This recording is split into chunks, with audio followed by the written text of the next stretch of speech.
आवृत बीजियों का जो विकास है उसमें अब तक जो हम पढ़ रहे थे वो हमने, जो हमारा थर्ड पेपर है ना बीएससी थर्ड ईयर में हिंदी मीडियम में, जो अब तक थर्ड पेपर है उसकी थर्ड एंड फोर्थ यूनिट चल रहे हैं हम लेकर के। तो थर्ड यूनिट में तो क्या है, ऑन्टोलॉजी, यानी कि है आवृत बीजियों का व्यक्तिवृत्त विकास। व्यक्तिवृत्त का मतलब है उसके विशेष लक्षण, जो ऐसी घटनाएं, ऐसे काम जो केवल आवृत बीजियों में ही होते हैं, बाकी किसी में नहीं होते, तो उसे क्या बोलेंगे, अब व्यक्तिवृत्त। ठीक है, तो वो तो हमने पढ़ लिया। अब हमें क्या पढ़ना है, आगे हम पढ़ेंगे कुछ विशेष घटनाएं, जैसे बहुभ्रूणता क्या होती है, अनिषेक जनन क्या होता है ना, तो पार्थेनोगार्पी वगैरह, एपोमिक्सिस, ये सारी चीजें पढ़ेंगे। एक बात जो क्लियरली बता दे, कल हमने पॉलीएम्ब्रियोनी थोड़ा बहुत स्टार्ट कर दिया था, ठीक, तो उसको हम आगे करते हैं। पॉली एम्ब्रियोनी, पॉली एम्ब्रियोनी का पॉली मतलब होता है बहुत सारे, ठीक है, पॉली मतलब क्या होता है, बहुत सारे, अनेक, पॉली मतलब हो गया अनेक, और एम्ब्रियोनी मतलब हो गए भ्रूण, यानी बहुत सारे, यानी कि इसको बोल देते हैं, अनेक को क्या कहेंगे शुद्ध हिंदी में, बहुभ्रूणता। पॉली एम्ब्रियोनी मतलब बहुभ्रूणता। जैसे कि आपने कभी देखा होगा कि संतरा होता है ना, तो संतरा, अरे तो कुछ ज्यादा ही ऐसा बन गया, चलो कोई बात नहीं, ठीक है। तो संतरे के अंदर स्थिति ये देखी होगी आपने, ऐसी बहुत सारी फांके होती हैं, ठीक, तो इनके अंदर फिर आगे ऐसे रस भरा खट्टा मीठा, ठीक, ये क्या होते हैं, पल्प बोलते हैं इनको, ठीक, ये होंगे, बीच बीच में बीज वगैरह होंगे, यानी एक ही क्या है, एक ही भित्ति है, और उस एक भित्ति के अंदर क्या है, इतने सारे फांके बनी हुई हैं। तो इसका मतलब क्या है, यहाँ बहुत सारे भ्रूण होंगे, ये अपने आप में एक भ्रूण है, क्योंकि भ्रूण कोश क्या करता है, भ्रूण को पोषण देगा, है ना, भ्रूण कोश भ्रूण को पोषण देगा, और भ्रूण क्या है, वो बाद में क्या बनाएगा, बीज, है ना। तो कुल मिला के, क्योंकि बीजांड काय जो है ना, वो तो गल जाता है, जो बीजांड है उसकी जो अध्यावरण है, वो अध्यावरण क्या बनाएंगे, बीज आवरण बनाएंगे। तो कुल मिला के अंडाशय के अंदर संरचना क्या बनेगी, बीजांड से बीज बनेगा, और अंडाशय खुद जो है वो फल में विकसित होगा, है ना।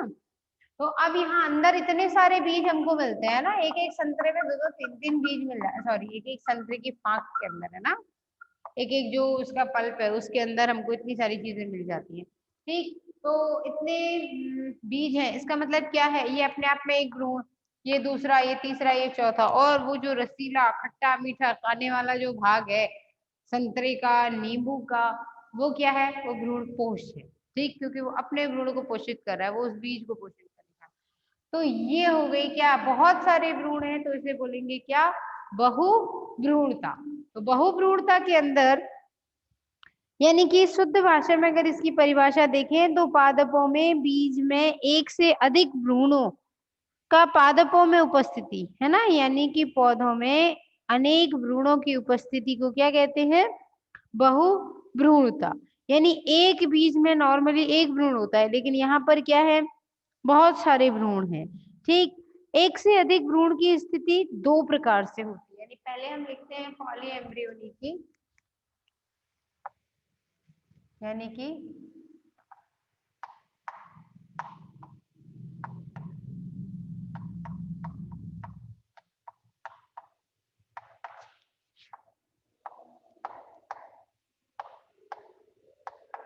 अनेक भ्रूणों की उपस्थिति बहुभ्रूणता कहलाती है, ठीक है। अनेक उपस्थिति, जब बहुभ्रूणता होगी तो फिर वो कई प्रकार की होगी, ठीक है। जैसे कौन से पौधे होते हैं, ज्यादातर संतरा वगैरह है, ठीक है। इसके अलावा ल्यूवेन हॉग जो साइंटिस्ट थे, उन्होंने सबसे पहले संतरे में रिपोर्ट की थी, ठीक है। और सबसे ज्यादा एनजीओ से भी ज्यादा किसमें पाई जाती है, जिम्नोस्पर्म में। बहुत सारे पौधे ऐसे हैं, जैसे मेंजीफेरा है, निकोटियाना है, सिट्रस है, क्रोटोलेरिया है, उनके अंदर भी बहुभ्रूणता पाई जाती है, लेकिन सबसे ज्यादा किसमें पाई जाएगी, संतरे के अंदर, ठीक। अब आगे है कि बहुभ्रूणता कितने प्रकार की हो जाएगी, है ना, यानी एक से ज्यादा भ्रूण बनने की स्थिति क्या होती है, कब कब बनेगी। तो पहले बहुभ्रूणता तो समझ आ गया होगा ना, इसकी परिभाषा आगे समझना है हमको। अब क्या है इसकी खोज, तो खोज किसने की है? ल्यूवेनहॉक ने।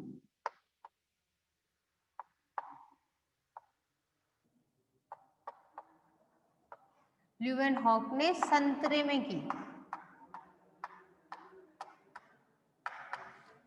ठीक। अब ल्यूवेनहॉक साहब ने जब संतरे में इसकी खोज की, अब उसके बाद आता है कि इसकी स्थिति क्या है, कब कब बनेगा, सिचुएशन देखेंगे। ठीक, यानी स्थिति कब कब बनेगी, कारण स्थिति कब बनेगी, दो स्थितियों में बनती है। एक प्राग भ्रूण, प्राग भ्रूण का मतलब पता होगा ना, जब भ्रूण पूरी तरीके से विकसित नहीं हुआ होता है ना, 3N टाइप का। तो क्या हो जाएगा, यानी कि जैसे ही पराग कण के जो न्यूक्लियस हैं, दो केंद्रक है, वो आकर के भ्रूण कोश के अंदर एंट्री करते हैं, उसी वक्त जो निर्माण होगा है ना, उसे क्या बोलेंगे, प्राग भ्रूण, है ना। क्योंकि अंड कोशिका से क्या मिलेगी, दो केंद्रक मिलेंगे। एक तो मिलेगा कहाँ जाकर के, द्विगुणित जो अवस्था है, यानी कि ये भ्रूण कोश है, उसके अंदर 3 कोशिकाएं थी, यहाँ इसमें भी थी, तो एक तो यहाँ अंड कोशिका से आके मिलेगा, और दूसरा जिसमें पहले से 2 केंद्रक मौजूद थे, उसमें एक बाहर, एक नर केंद्रक और आकर के मिल गया। तो ये तो 3N अवस्था हो गई। ये अभी जाइगोट वाली स्थिति में है ना, यानी कि युग्मनज अवस्था में है। बाकी सब तो डिलीट हो गया, इसमें से डिलीट मतलब सब कुछ अपहासित हो गया, तो केवल ये बचा। इस स्थिति में इसको क्या बोलेंगे, प्राग भ्रूण। ठीक, कल बताया था कि प्राग भ्रूण में एक में दोनों केंद्रक जुड़ गए, उसके बाद क्या होगा, 1 से 2 बनाएगा, 2 के बाद ऊपर जो बीजांड द्वार की तरफ होगी, वो तो क्या करेगी, अगर बीजांड द्वार ऊपर की तरफ है तो अनुप्रस्थ करेगी, और जो निभाग की तरफ है वो ये स्थिति बनाएगी। अगर हो सकता है कि ऐसा हो कि इधर ना होकर के बीजांड द्वार इस तरफ हो, यहाँ माइक्रोपाइल मतलब होता है बीजांड द्वार, और निभाग को कहते हैं चैलेजा। ठीक है, अगर माइक्रोपाइल इधर है तो ये ऊपर सस्पेंसर बनाने का काम करेगी, और ये आगे भ्रूण बनाने का काम करेगी। और अगर दूसरा आए स्थिति कि चैलेजा यानी निभाग ऊपर की तरफ हो और माइक्रोपाइल नीचे की तरफ हो, तो क्या होगा, ये यहाँ से सस्पेंसर बनाएगी, ये भ्रूण बनाएगी, बाद में जाकर के होना वही उल्टा है, फिर ये ऐसे घूम जाएगा, और यहाँ भी ये घूमेगा ही। ठीक है, कुल मिला के द्विबीजपत्रियों में हर स्थिति में बनेगा वही, कि जो बीजांड द्वार की तरफ होगी वो अलग तरीके से विकसित होगी, और जो चैलेजा की तरफ होगी वो दूसरे तरीके से। तो आगे क्या आता है, प्राग भ्रूण की स्थिति में, है ना। प्राग भ्रूण का विभाजन होने से भी कई बार, जैसे प्राग भ्रूण 2 में विभाजित हो गया, यानी जैसे कई बार ये कोशिका है, ठीक है, इसमें नर और मादा, अंड कोशिका थी जिसमें नर केंद्रक आके जुड़ गया। अब ये क्या करेगा, ऐसे ये एक हो गया ना, केंद्रक सम्मिलित हो गया, इसने विभाजन ऐसे किया। इसके बाद कोई जरूरी नहीं है कि एक निलंबक या सस्पेंसर में कन्वर्ट हो और दूसरी जो है वो एम्ब्रियो में कन्वर्ट हो ये भी सकता है कि दोनों ही नए नए भ्रूण में अलग अलग, इसने यहाँ अपना सस्पेंसर अलग बना लिया और ये अपना भ्रूण अलग बना लिया। दूसरी वाली थी वो कम नहीं पड़ी, उसने अपना इधर सस्पेंसर बना लिया और इधर अपना भ्रूण बना लिया, बन गए ना 2, या 2, 4, 6 जितनी भी बननी है। ठीक है, यानी कि जब प्राग भ्रूण के विभाजन से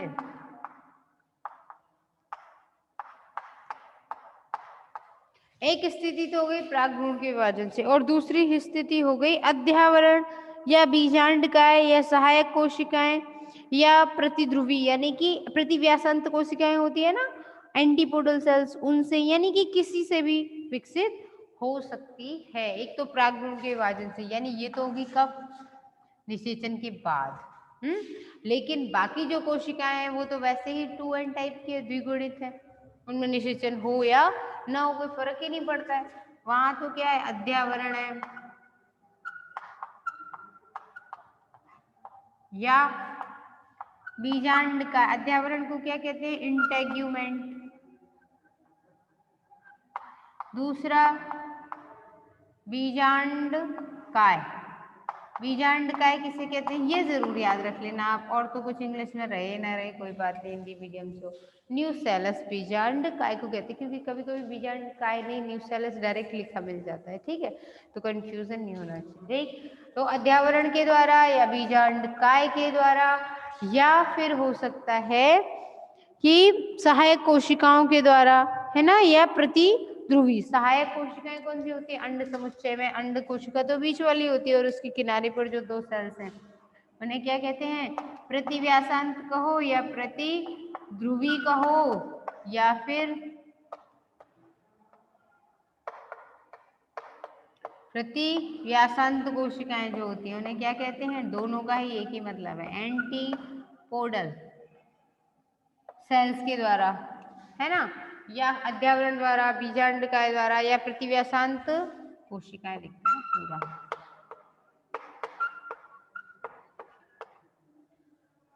कोशिका, या फिर अगला क्या आता है? सहायक कोशिका।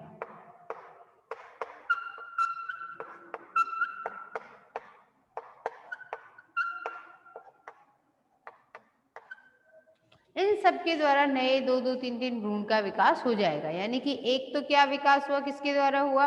निषेचन के बाद अंड कोशिका से हो गया, और इसके अलावा इनमें से कोई भी स्थिति में कोशिकाएं नए भ्रूण का निर्माण कर सकती हैं। ठीक, तो इस तरीके से 2 स्थितियां बनती हैं जो पॉलीएम्ब्रियोनी यानी कि बहुभ्रूणता देखने को मिलती है।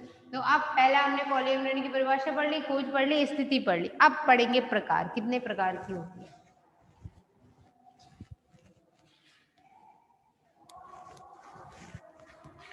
ठीक, आगे पढ़ेंगे कि पॉलीएम्ब्रियोनी कितने टाइप की होती है। तो पॉलीएम्ब्रियोनी 2 प्रकार की होती है, शायद कल बता दिया था थोड़ा बहुत, है ना, कि पॉलीएम्ब्रियो, अच्छा हिंदी में लिखता है ना,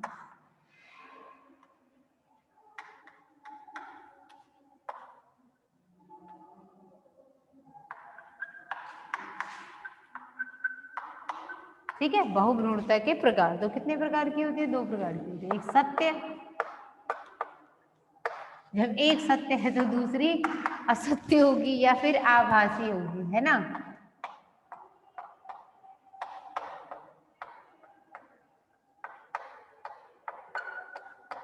असत्य कहिए या आभासी कहिए। तो सत्य का मतलब तो क्या हो गया? सत्य बहुभ्रूणता का मतलब हो गया जब प्राग भ्रूण से निर्माण होता है ना, प्राग भ्रूण से निर्मित हो, या एक भ्रूण कोश में एक से ज्यादा भ्रूण विकसित होते हैं तब। और असत्य का मतलब है 2 या अधिक भ्रूण कोशों से उत्पन्न होती है। देखो भाई, एक भ्रूण कोश से होगी तो ये होगी एक,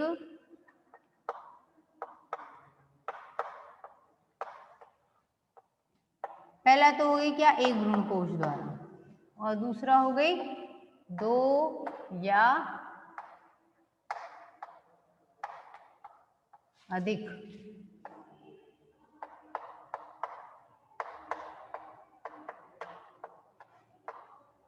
यानी एक ही भ्रूण कोश है और उसके अंदर एक ही भ्रूण का विकास होगा तब तो, या एक ही भ्रूण कोश के अंदर 2 या 3 भ्रूण का निर्माण हो गया तो सत्य बहुभ्रूणता कही जाएगी। लेकिन भ्रूण कोश क्या होता है? वैसे तो याद होगा, निषेचन से पहले भ्रूण कोश ही तो था ही, जो अर्धसूत्री विभाजन के बाद बना और फिर उसमें घटनाएं घटी सब, है ना। बीच में तो 2 केंद्रक और बाकी सब में एक एक। तो इसके अंदर जब एक ही भ्रूण बन रहा हो, 2, 3 एक ही भ्रूण इसके अंदर बन रहे हो, तब तो ये हो जाएगी सत्य। लेकिन ऐसा हो कि बहुभ्रूण ही बहुत, यानी कि भ्रूण कोश भी बहुत सारे हो, ऐसे इसका अंड समुच्चय रहा, ये वाला विकसित हो जाएगा, ये यहाँ विकसित हो जाएगा, तीसरा इसमें अलग से, और ये अंड समुच्चय है। तो 3 अलग अलग है लेकिन एक ही के अंदर है, तो वो हो जाएगी असत्य बहुभ्रूणता मानी जाती है। ठीक है। इसके अलावा सत्य भ्रूणता के भी फिर 5 प्रकार होते हैं। ठीक, अब 5 प्रकार कौन कौन से होते हैं? पहला विदलन बहुभ्रूणता। ठीक, ये आगे आपको 5 के 5 करवाते हैं। सत्य बहुभ्रूणता के 5 स्थितियां हैं। अच्छा, ये दिखेगा नहीं क्या? चलो ऊपर बनाते हैं।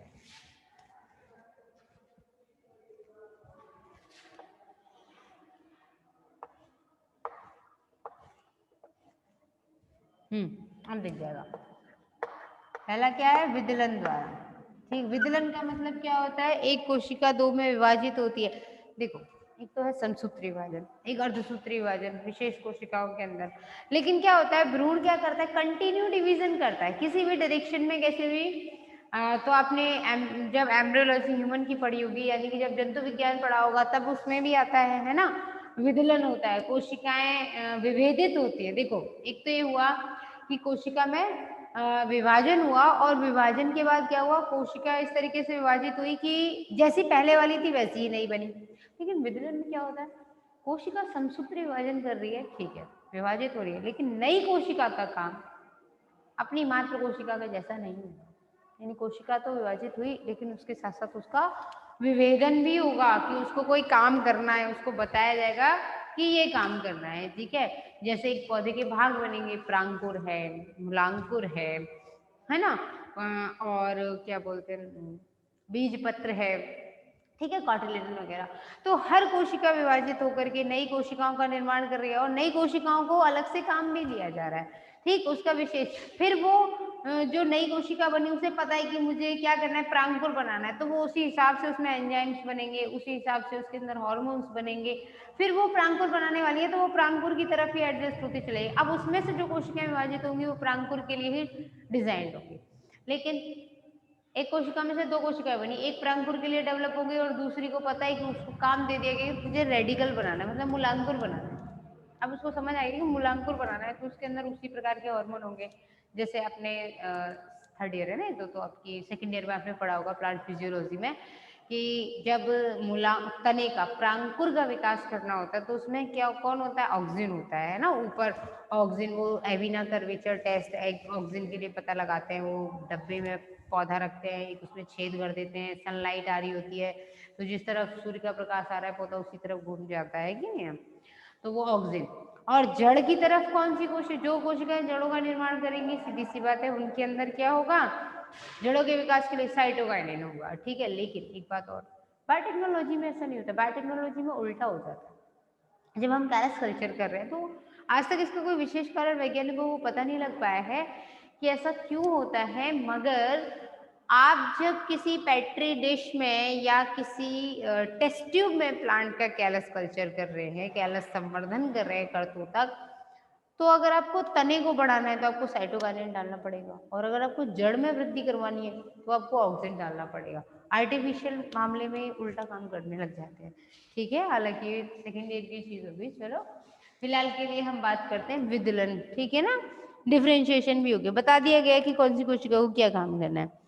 भ्रूण कोश की तो विदलन जब होगा तो कोई जरूरी नहीं है, जैसे कोशिका को काम दिया गया था कि उसको, एक कोशिका है, उसने दो तीन चार कोशिकाएं बनाई, चारों के काम अलग अलग थे, लेकिन उनमें से एक कोशिका ने क्या किया, उसने कहा कि हम तो स्वाधीन है, हम आजाद रहेंगे, यानी हम अपना एक नया एम्ब्रियो बनेंगे, हमें इसकी हुकूमत नहीं सुननी है, ठीक है। तो क्या होगा, वो जो नई कोशिका जिसमें नए भ्रूण को बनाने का विकास होने का उसके अंदर कैपेसिटी आ गई, तो नया भ्रूण विकसित कर देगी, ठीक है। तो एक कोशिका से क्या बनेगी, दो तीन कोशिकाएं बनी, और दो तीन कोशिकाएं भी मिलकर के अपना अपना अगर भ्रूण बनाने लग जाए तो बहुभ्रूणता तो आएगी ही आएगी, ठीक है। सबने अपना अपना विकास नया कर लिया, तो ये हो गया विदलन के द्वारा। दूसरी स्थिति आती है भ्रूण कोश की अन्य कोशिका, मतलब कोई भी कोशिका भ्रूण कोश,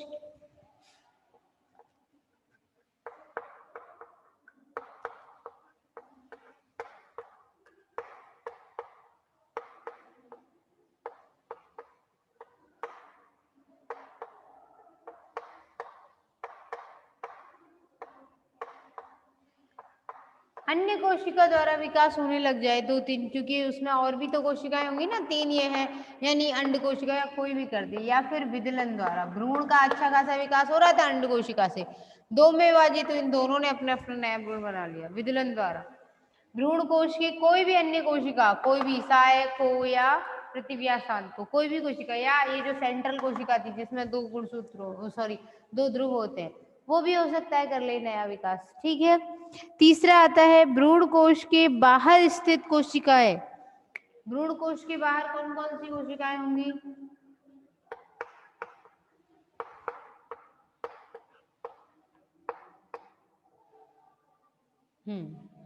भ्रूण कोश के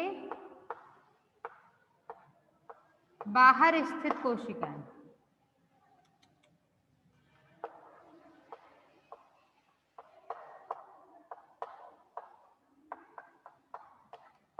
भ्रूण कोश के बाहर की तरफ जो कोशिकाएं वो जब निर्माण करती हैं, ठीक है, तो उससे भी बहुभ्रूणता आ जाती है। तीसरा है भ्रूण कोश की बाहर कोशिकाओं, अच्छा बीजांड में उपस्थित अन्य भ्रूण कोशों में, ठीक है, बीजांड की,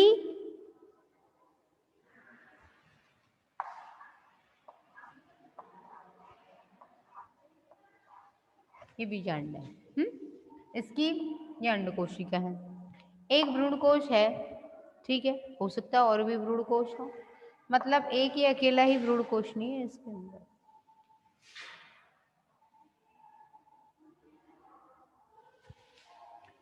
देखो स्थिति को समझने की कोशिश करना, एक स्थिति में तो कह रहा है विदलन द्वारा, इसमें तो मुझे नहीं लगता कोई डाउट होगा। भ्रूण कोश की कोई अन्य कोशिका यानी कि प्रतिव्यासांत हो या कोई सी भी हो, वही निर्माण कर दे, ठीक है। दूसरा, एक बीजांड के अंदर अगर दो भ्रूण कोश हैं, इसने तो एक ने तो करना ही करना है, एक तो सत्य भ्रूण बनेगा ही बनेगा।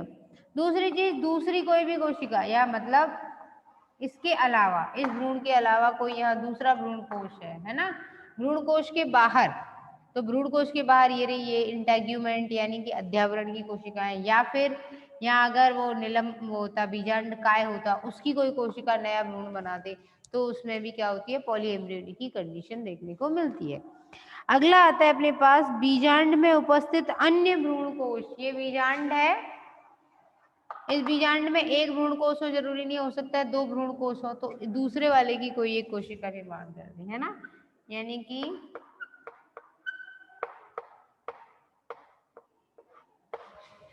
भ्रूण कोश तो है लेकिन कौन सा है, अन्य भ्रूण कोश। अच्छा,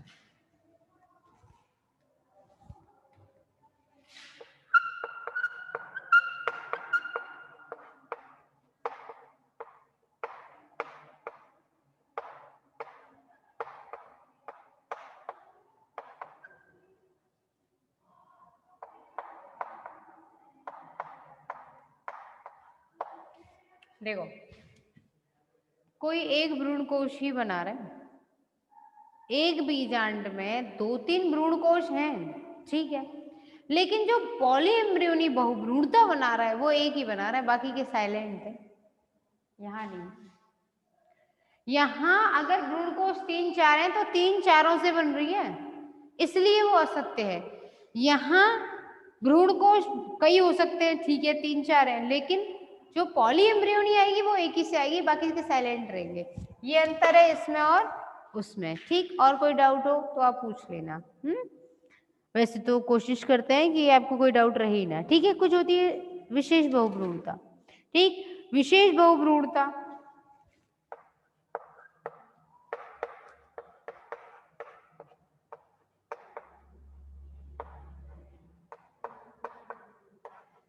ठीक, विशेष बहुभ्रूणता जो होगी वो विशिष्ट स्थितियों में बनेगी, ठीक है। जैसे एक बात बताएं आपको कि एलियम सीपा प्याज के अंदर देखने को मिलती है, यानी एक युग्मनज से या सहायक कोशिका से या प्रतिध्रुवीय कोशिकाओं से, ठीक है, तीनों में से किसी से होती है तो उसे स्पेशल पॉलीएम्ब्रियोनी कहते हैं।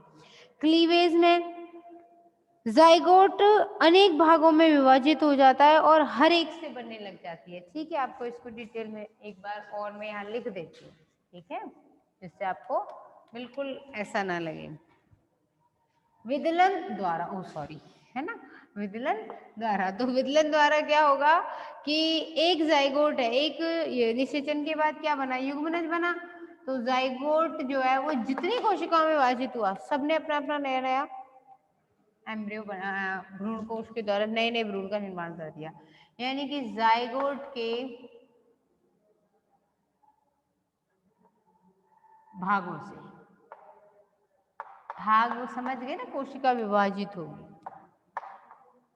जाइगोट के जितने भाग हो उतनों से, जाइगोट मतलब होता है युग्मनज, है ना, जो निषेचन के बाद अंड कोशिका बन जाती है युग्मनज में, है ना।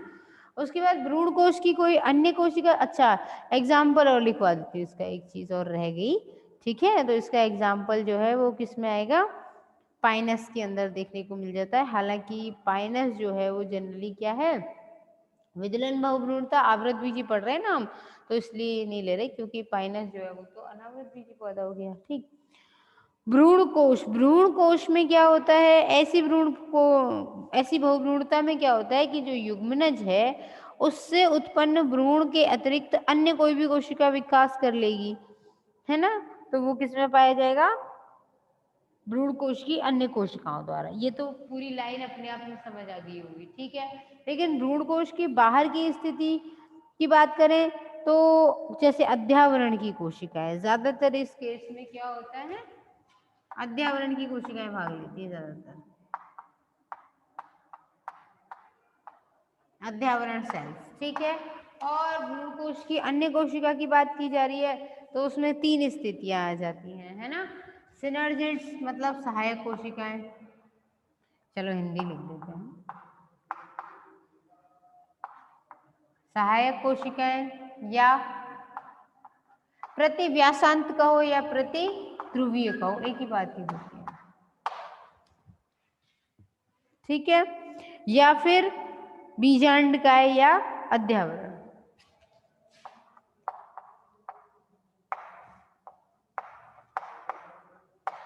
बीजांडकाय या फिर अध्यावरण।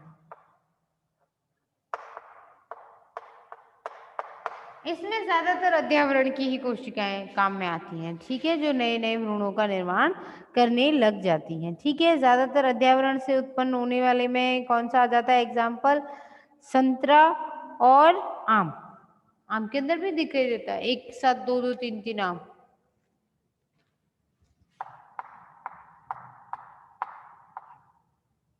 सॉरी,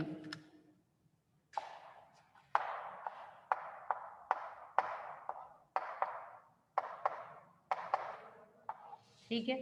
उसके बाद बीजांड में उपस्थित, बीजांड में और भी अगर भ्रूणपोष हैं तो उनके द्वारा जब बहुभ्रूणता उत्पन्न होती है तो उसमें क्या आ जाएगा, अन्य भ्रूणकोश, है ना।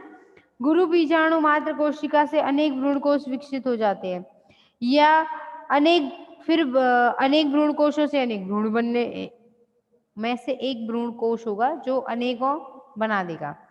बीजांडकाय से भी कई बार क्या होता है, भ्रूण अनेक प्रकार के भ्रूण बन जाते हैं, ठीक है, बीजांडकाय के लिए ज्यादातर ये नींबू में देखने को मिलती है। ज्यादातर इसमें कौन सी कोशिकाएं होती हैं, बीजांडकाय की कोशिकाएं, और बीजांडकाय की कोशिकाओं में इसका एग्जाम्पल जो जी मतलब क्या लिख रखा है, एग्जाम्पल एर्गोटिया मतलब लाइक एज होता है इसका मतलब, है ना, तो इसके लिए क्या आता है, सिट्रस या नींबू, ठीक। उसके बाद विशिष्ट बहुभ्रूणता जो है वो मिलती है, एग्जाम्पल लिख देते हैं आपके लिए, एलियम सीपा, एलियम सीपा होता है साइंटिफिक नेम प्याज का, ये याद रखना है क्योंकि आपकी जो सेकेंड यूनिट है वो पूरी फैमिलीज पर रिलेट करती है, ठीक है। अच्छा 2:30 क्या, 1 मिनट, हाँ फिर रिज्वाइन करना है आपको, पर अभी नहीं, 1 मिनट रुक जाओ आप लोग। एग्जाम्पल क्या हो गया, एलियम सीपा, ठीक है, अब आप लोग रिज्वाइन कर लीजिए।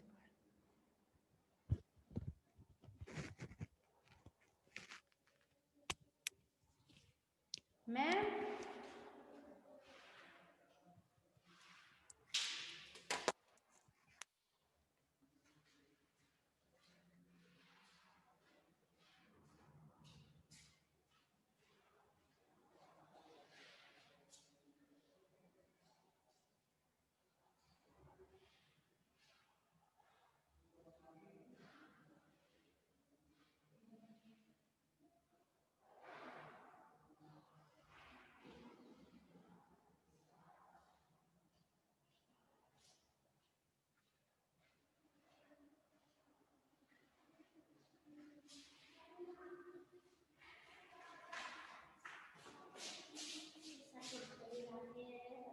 पता नहीं, तो एक बार स्टार्ट कर